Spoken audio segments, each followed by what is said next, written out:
Don Ernesto, cuénteme, ¿cuáles son los efectos económicos de la inconstitucionalidad, a juicio suyo, de los contratos de concesión otorgados a PPC?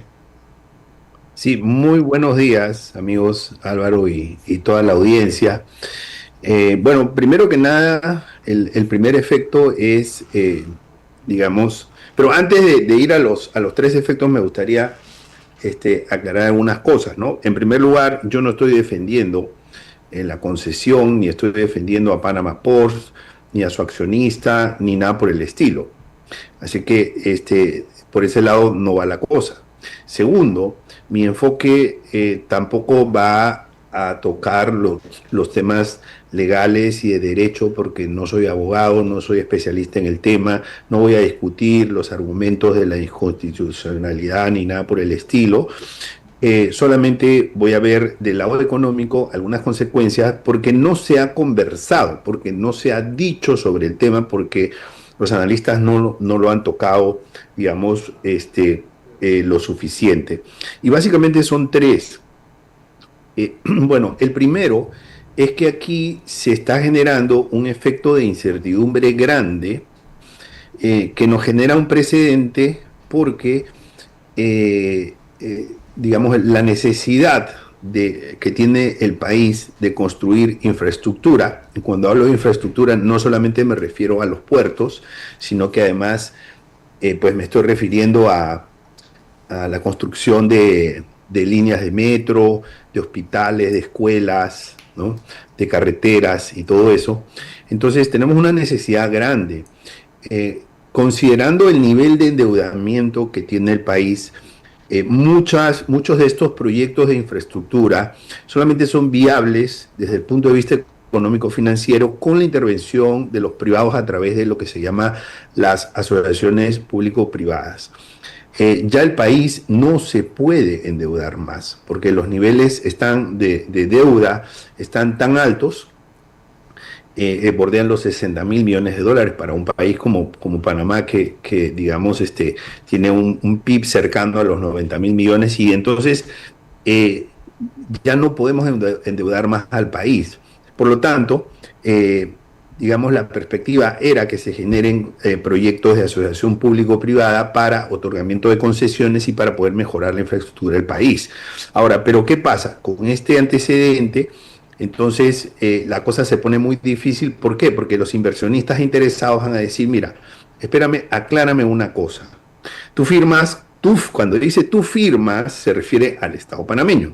Tu Estado panameño firmas un contrato de concesión conmigo, me dices que no es inconstitucional porque por algo tú eres parte firmante, y luego tú me dices que es inconstitucional tú mismo, o sea, tú parte firmante, te conviertes en juez porque el contrato se hace contra el Estado panameño, no se hace con un gobierno de turno, no se hace con el Poder Judicial, ni con la Corte, ni con ninguna de estas instancias, se hace con el Estado panameño.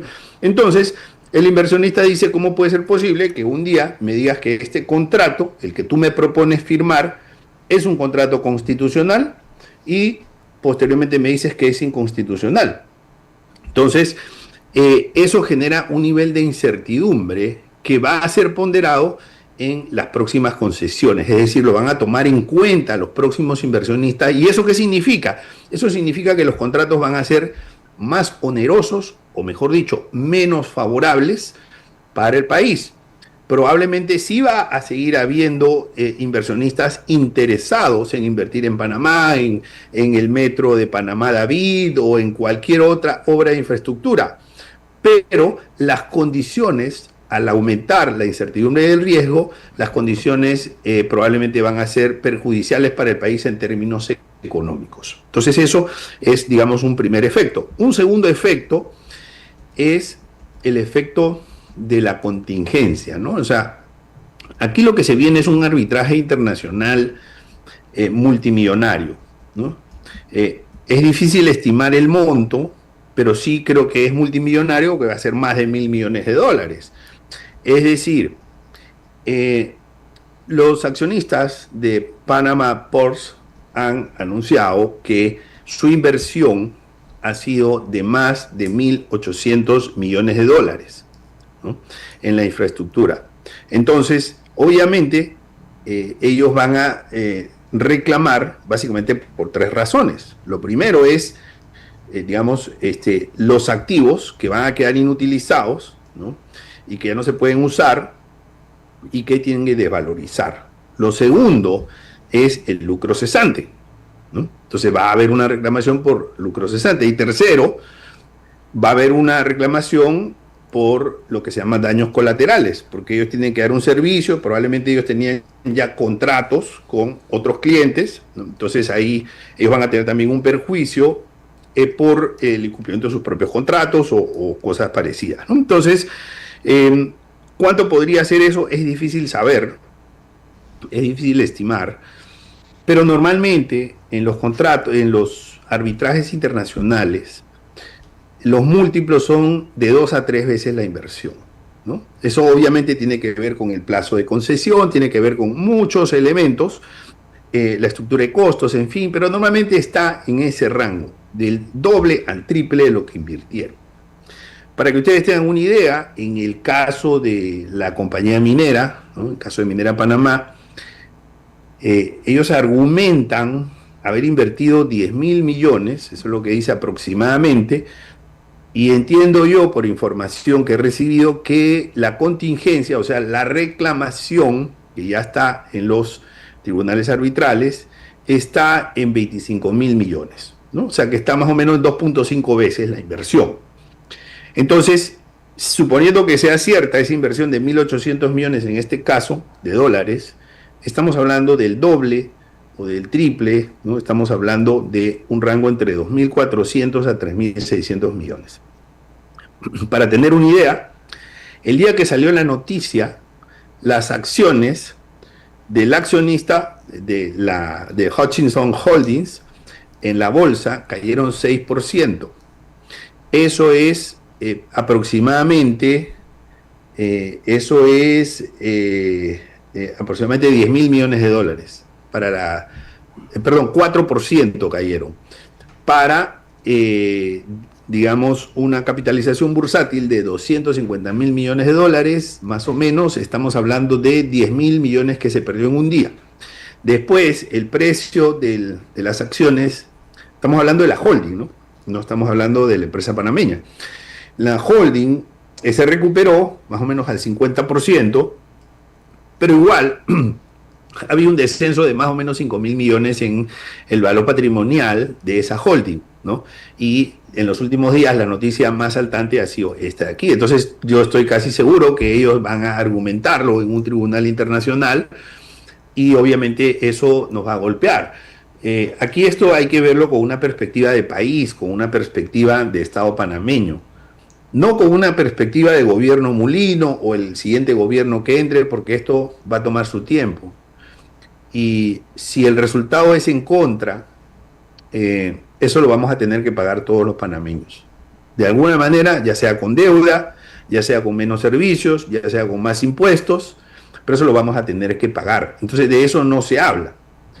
Y yo creo que eso es importante ponderarlo, tenerlo en cuenta, porque ahí, digamos, existe una posibilidad, yo creo que, digamos, las posibilidades son más a favor que en contra de que ese resultado pues sea adverso para nosotros, ¿no? Entonces, ¿por qué? Porque, digamos, estos tribunales internacionales tienen especializaciones y en la especialización de lo que es inversión extranjera, básicamente hay una pregunta importante que es: ¿este riesgo se conocía o no se conocía desde el inicio, ¿no? Y entonces ahí nosotros llevamos la de perder, porque si nosotros, digamos, hubiésemos contemplado esto desde el inicio, entonces, evidentemente, digamos, la inconstitucionalidad no habría sido algo tan reciente y tan express, ¿no?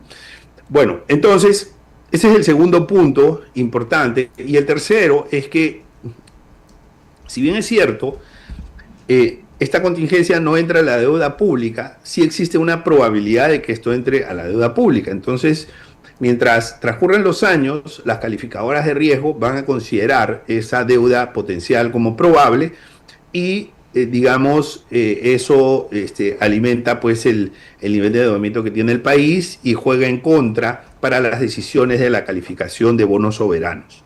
Por lo tanto, eso encarece la deuda que toma el país y al encarecerse la deuda que toma el país, obviamente nosotros los panameños tenemos que pagar más intereses, pero además de eso, la deuda bancaria interna también se hace más costosa, ¿no? O sea, ya sea la letra de la tarjeta o de la hipoteca o del crédito de auto, ¿no? Entonces eso sí nos termina afectando a todos nosotros.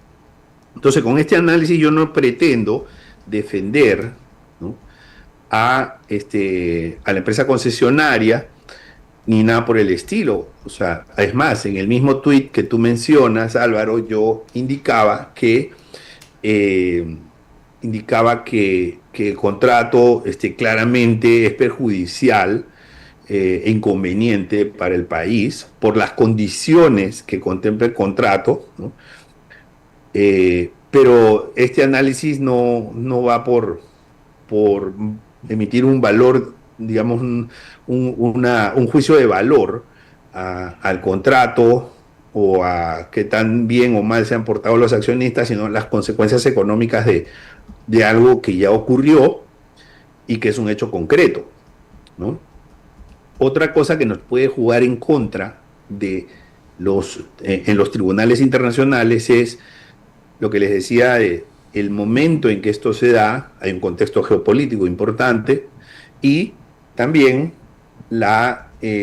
digamos, la rapidez de la decisión por parte de la Corte, ¿no? Entonces, que se escapa un poco de los periodos normales y habituales a los cuales estamos acostumbrados, ¿no? Entonces, eh, y la otra cosa que también tenemos que ponderar es que hoy salió una noticia de que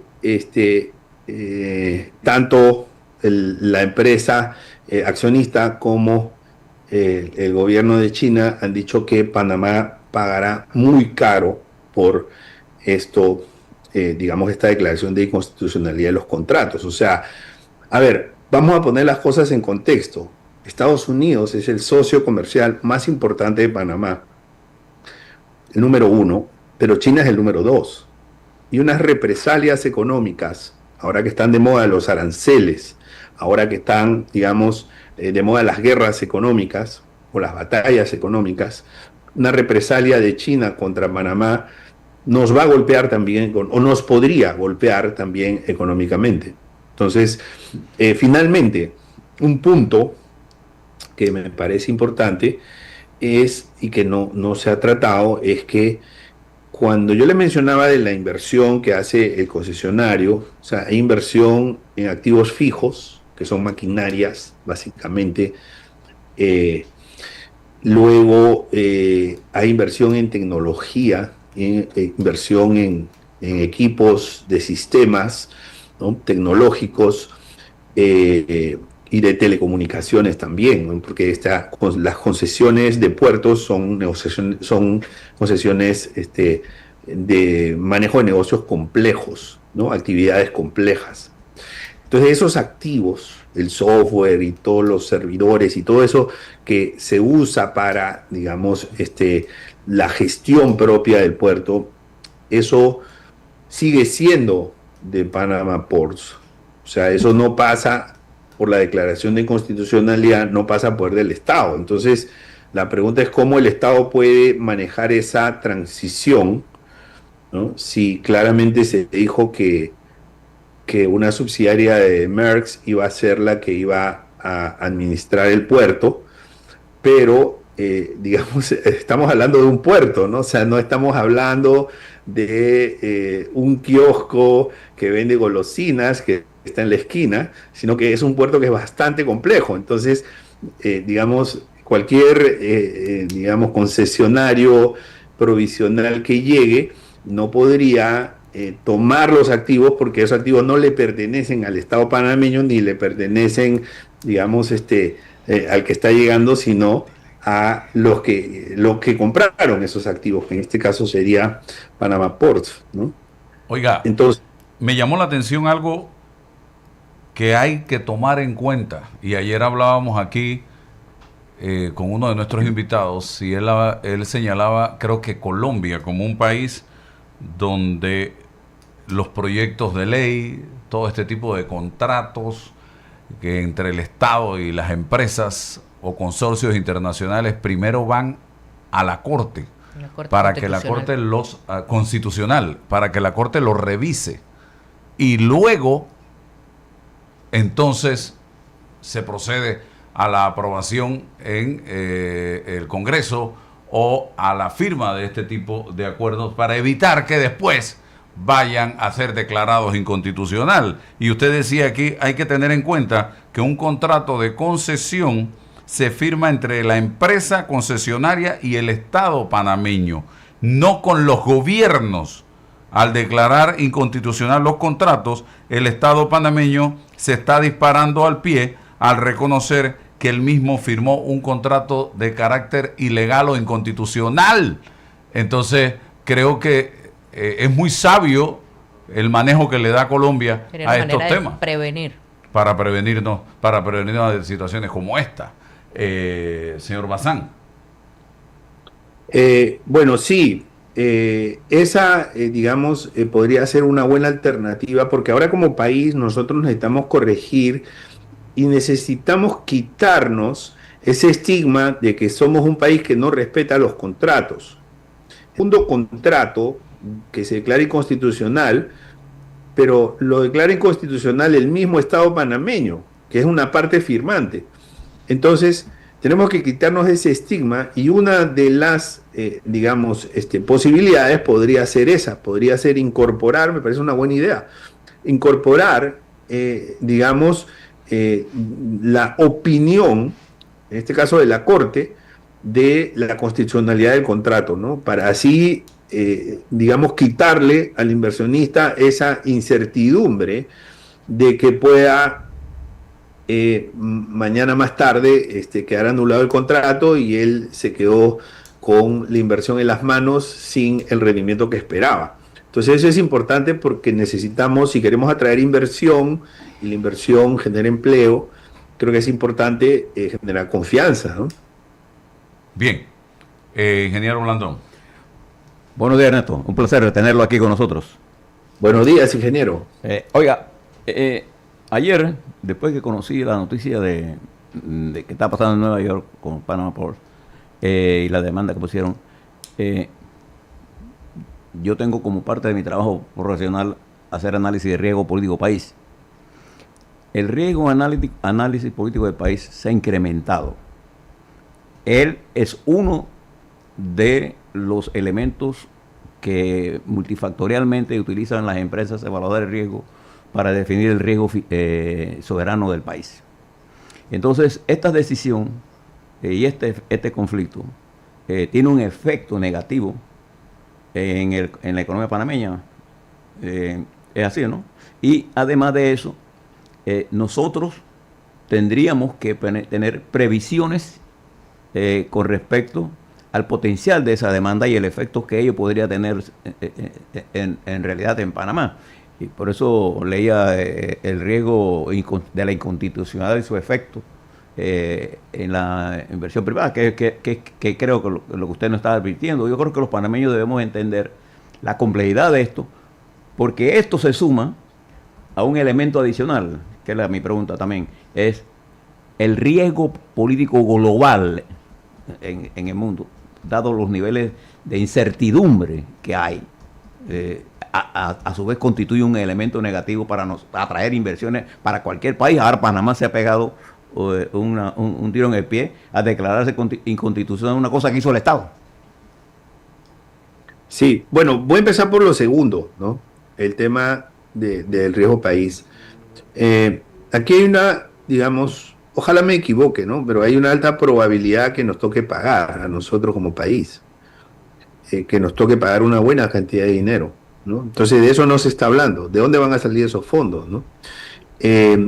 Y digamos, mientras no se decida, si bien es cierto, no hay certeza de que a Panamá le va a tocar pagar, sí hay una alta probabilidad por cómo digamos, se ha estructurado el contrato y lo que hemos conversado de que Panamá está siendo juez y parte, ¿no?